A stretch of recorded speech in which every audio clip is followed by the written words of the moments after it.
Baik, Assalamualaikum warahmatullahi wabarakatuh. Saya Feby Yohanes dari kelompok 5 akan menjawab pertanyaan pertama dari Muhammad Sadiq Farizi, di mana pertanyaannya yaitu apa dampak dari electrostatic discharge.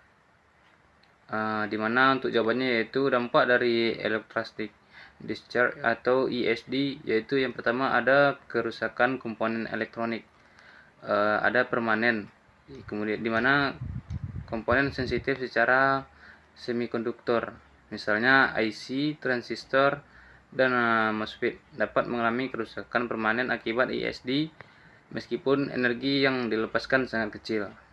Kemudian intermittent, ESD juga bisa menyebabkan kerusakan yang tidak langsung terlihat atau latent failure yang baru terlihat saat komponen digunakan dalam waktu lama. Kemudian ada yang kedua yaitu kegagalan sistem, di mana ESD bisa menyebabkan crash, freeze, atau reboot mendadak pada sistem elektronik, terutama dalam perangkat komputer, smartphone, atau perangkat medis. Ketiga, ada pengaruh pada kualitas produk. Produk yang terkena ESD saat proses produksi bisa tampak baik saat pengujian, tapi rusak di kemudian hari. Kemudian yang keempat ada bahaya pada lingkungan yang mudah terbakar, di mana dalam lingkungan dengan gas atau cairan mudah terbakar seperti industri minyak dan gas, ESD bisa memicu ledakan atau kebakaran. Yang kelima yaitu ada kerugian finansial seperti biaya perbaikan, penggantian, penarikan produk dari pasar, dan hilangnya reputasi bisa sangat besar akibat kerusakan karena ESD ini. Contoh situasi nyata, misalnya menyentuh papan sirkuit tanpa grounding bisa merusak IC. Kemudian dalam pabrik elektronik, teknisi biasanya menggunakan ESD, bridge strap, dan anesthetic mat untuk menghindari pelepasan muatan statis ke produk. Mungkin sekian dari saya, Feby Yohanes. Assalamualaikum warahmatullahi wabarakatuh.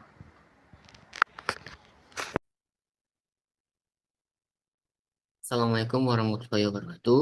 Hmm, yang pertama-tama yang saya hormati kepada dosen pengampu mekatronika yaitu Bapak Andre Kurniawan. Kemudian kepada rekan-rekan, terutama kepada Farhan Hajar selaku sebagai penanya pada kelompok kami, kelompok 5. Jadi pertanyaan itu yaitu apa peran mikrokomputer seperti Arduino dan Raspberry Pi dalam teknologi mikroelektronika modern.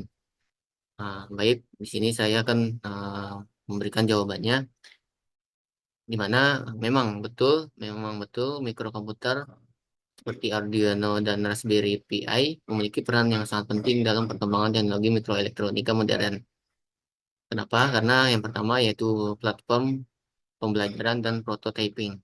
Jadi Arduino dan Raspberry Pi ini menjadi alat yang paling utama dalam pendidikan elektronika, karena memang alat ini sangat murah, mudah juga diakses, kemudian banyak sekali peneliti-peneliti yang mempelajari dasar-dasar microcontroller, pemrograman, kemudian antarmuka perangkat keras dengan cara yang simpel atau praktis.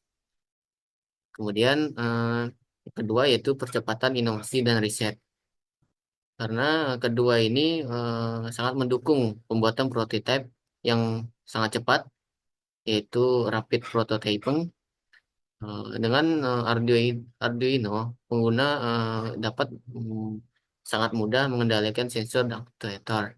Sementara Raspberry Pi memberikan kemampuan seperti kemampuan komputasi yang lebih tinggi untuk tugas seperti pengolahan gambar, data logging, dan komunikasi jaringan. Jadi ini mempercepat proses riset, kemudian pengembangan produk yang berbasis teknologi mikroelektronika. Yang ketiga yaitu implementasi Internet of Things atau IoT. di mana Arduino dan Raspberry Pi ini adalah sebagai fondasi yang paling penting dalam sistem IoT, di mana Arduino ini digunakan untuk mengumpulkan data dari sensor dan dapat mengendalikan perangkat secara fisik. Sedangkan Raspberry Pi sangat berperan sebagai gateway yang menghubungkan perangkat lokal ke internet, kemudian melakukan proses data ke tingkat lanjut, bahkan sampai menjalankan server lokal. Keempat yaitu otomatisasi dan sistem yang tertanam atau embedded system, di mana mikrokomputer ini sering digunakan dalam berbagai aplikasi otomatisasi seperti rumah pintar atau pengendalian proses industri yang skala kecil hingga sistem kemonitoring lingkungan. Jadi kombinasi dari kemampuan pemrograman antarmuka I/O dan konektivitas menjadikan kedua ini sangat sebagai solusi yang efisien untuk sistem tertanam. Kemudian ke dukungan komunitas dan sumber yang terbuka. Arduino dan Raspberry Pi adalah platform yang open source. Jadi ini mendorong pertumbuhan komunitas global yang menyediakan banyak dokumentasi, tutorial, atau proyek-proyek yang siap pakai tanpa harus mulai dari nol. Kemudian yang keenam, penggunaan di dunia industri dan komersial. Jadi walaupun Raspberry dan Arduino ini awalnya digunakan dalam lingkungan edukasi atau sekedar hobi, tapi kini banyak perusahaan kecil hingga menengah yang menggunakan Raspberry Pi dan Arduino dalam produk-produk komersial dan sistem monitoring karena yang harganya sangat terjangkau dan fleksibilitasnya tinggi. Jadi kesimpulan dari jawaban saya, yang pertama yaitu Arduino dan Raspberry sangat memegang peran penting dalam teknologi mikroelektronika. Karena mereka menjembatani teori dengan praktik dan mempercepat proses-proses inovasi yang memungkinkan siapa saja, baik pelajar, mahasiswa, dosen, peneliti, hingga pelaku-pelaku industri dapat membangun solusi teknologi yang modern dengan biaya-biaya yang terjangkau. Baik, mungkin itu saja jawaban dari saya, Evaldo Nur Hidayat. Kurang lebihnya saya mohon maaf. Semoga para Najar selaku penanya cukup memahami apa yang saya jelaskan sebelum ini. Saya akhiri. Wabillahi taufiq wal hidayah. Wassalamualaikum warahmatullahi wabarakatuh. Assalamualaikum warahmatullahi wabarakatuh. Perkenalkan, nama saya Emilia Ansari dengan NIM 22338081. Eh, di sini saya akan menjawab pertanyaan dari Rido Ogarbel Putra dengan NIM 22338028 tentang pertanyaan materi teknologi mikroelektronika, di mana penanya menanyakan tentang bagaimana prinsip kerja IC timer 55 maaf 555 dalam mode monostable dan astable digunakan dalam integrasi sistemnya mikroprosesor.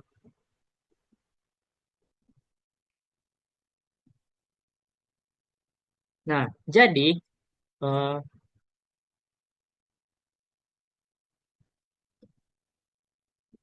IC timer 555 adalah salah satu komponen elektronik yang sangat sering digunakan dalam sistem mekatronika. Nah, jadi alat ini itu bisa menghasilkan pulsa waktu atau timer dan gelombang atau osilator. Nah, IC ini itu bekerja dalam dua mode utama, yaitu monostable dan astable. Nah, mode monostable itu atau mono satu kejadian pulsa.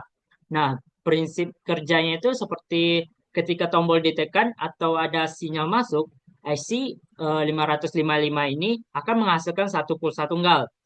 Nah, ini on selama waktu tertentu. Nah, setelah waktu itu habis, nah ia kembali ke mode keadaan semula, yaitu off.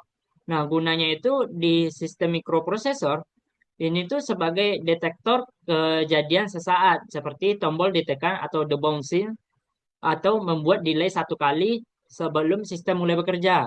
Nah, ini bisa juga dipakai untuk reset otomatis atau timer shutdown gitu. Nah, yang kedua itu adalah metode unstable atau pulsa terus-menerus, stable. Nah, prinsip kerjanya itu di mana IC55 ini akan menghasilkan pulsa secara berulang tanpa perlu dipicu dari luar. Nah, ini mirip seperti denyut nadi, on dan off-nya terus bergantian. Nah, biasanya ini itu digunakan di sistem mikroprosesor sebagai sumber clock eksternal untuk memberikan denyut kerja ke mikroprosesor atau rangkaian digitalnya. Nah, dan juga ini itu digunakan untuk pengaturan kecepatan motor, penghasil bunyi atau PWM, dan juga sinyal alarm.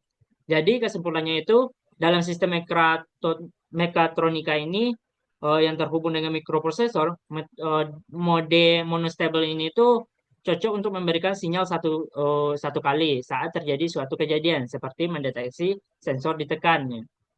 Nah, dan juga metode unstable cocok untuk mengirimkan sinyal berulang seperti mengontrol kedipan LED atau kecepatan motor. Nah, sekian jawaban dari saya. Terlebih dan terkurang saya mohon maaf. Assalamualaikum warahmatullahi wabarakatuh. Bismillahirrahmanirrahim. Assalamualaikum warahmatullahi wabarakatuh. Perkenalkan, nama saya Farhan Ikram Zawahyu dengan NIM 2233847. Saya dari kelompok 5 akan menjawab pertanyaan dari Hanif Pandu Perdana. Yang pertanyaannya yaitu, apa itu operasi minimum dan mode maksimum dalam teknologi mikroelektronika? Dalam teknologi mikroelektronika, khususnya pada desain sirkuit terpadu atau VLSI, operasi minimum dan mode maksimum merujuk pada dua kondisi ekstrim yang digunakan untuk menguji kinerja dan keandalan rangkaian digital. Operasi minimum atau minimum operating condition memiliki definisi, yaitu kondisi di mana rangkaian beroperasi pada parameter terendah yang masih memungkinkan fungsionalitas normal. Tujuannya yaitu memastikan sirkuit tetap bekerja bahkan dalam keadaan suplai daya rendah, suhu ekstrim, atau variasi proses manufaktur. Biasanya parameter yang diuji yaitu pertama tegangan suplai minimum, yang kedua frekuensi clock minimum, yang ketiga suhu operasional. Yang selanjutnya yaitu mode maksimum atau maximum operating mode. Adalah kondisi di mana rangkaian beroperasi pada batas kinerja tertinggi atau beban maksimal. Tujuannya yaitu menguji ketahanan sirkuit terhadap stres termal, konsumsi daya tinggi, atau kecepatan yang ekstrim. Parameter yang diuji yaitu tegangan suplai maksimum, frekuensi clock maksimum, dan suhu operasi tertinggi. Perbedaan utamanya antara operasi minimum dan mode maksimum yaitu pertama terdapat pada tegangan suplainya. Pada operasi minimum, VDD dikurang min atau titik terendah. Sedangkan pada maksimum, VDD dikurang max atau tertinggi. Untuk frekuensi clocknya, pada operasi minimum itu minimalnya misalnya 1 MHz. Untuk mode maksimum, maksimalnya misalnya 5 GHz. Untuk suhunya, suhu pada operasi minimum yaitu rendah, misalnya min 40 derajat Celcius, sedangkan pada mode maksimum tinggi misalnya 125 derajat Celcius. Mungkin cukup sekian jawaban dari saya, lebih dan kurang saya mohon maaf. Saya akhiri, Assalamualaikum warahmatullahi wabarakatuh. Assalamualaikum warahmatullahi wabarakatuh. Saya Aditya Dika Putra dengan nomor 23386 akan dari kelompok 5 akan menjawab pertanyaan dari saudara Wingky Andika Putra dengan NIM 2333866. Yang pertanyaannya adalah, jelaskan konsep segmentasi memori pada mikroprosesor Intel 8088. Segmentasi memori pada mikroprosesor Intel 8088 adalah teknik yang digunakan untuk mengatur dan mengelola memori dengan cara membagi alamat menjadi beberapa segmen. Konsep ini memungkinkan program yang lebih efisien dan pengelolaan memori lebih baik. Berikut adalah penjelasan yang lebih lanjut untuk mengenai segmentasi memori pada Intel prosesor 8088. Yang pertama adalah struktur memori. Mikroprosesor Intel 8088 memiliki ruang alamat 20 bit yang memungkinkan akses hingga 1 MB memori. Memori ini dibagi menjadi segmen-segmen yang lebih kecil yang masing-masing dapat mengakses secara terpisah. Yang kedua adalah segmen. Segmen ini adalah Intel 8088 membagi memori menjadi beberapa segmen yang umumnya terdiri dari segmen kode yang berbasis dengan kode segmen CS atau bisa untuk menyimpan instruktur program yang sedang dieksekusi.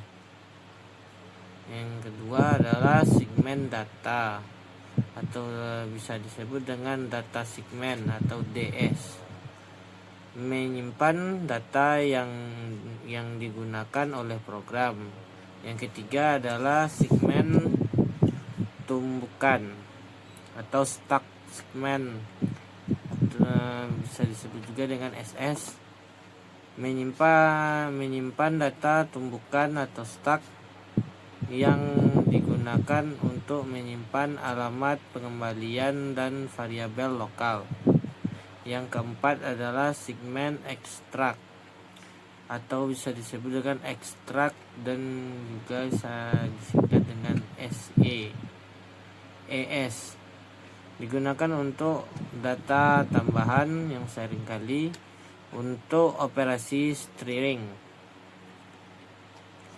Dan yang ketiga adalah alamentasi. Setiap alamentasi atau segmen yang diidentifikasi dengan alamat dasar base address yang merupakan alamat yang awalnya dari segmen tersebut. Alamat fisik untuk menggunakan akses memori hitungan dengan cara menggeser alamat dasar segmen 16 bit ke kiri, 14 bit ke yang dapat mengalihkan data 16 dan menambahkan offset alamat relatif dalam segmen dengan segmen.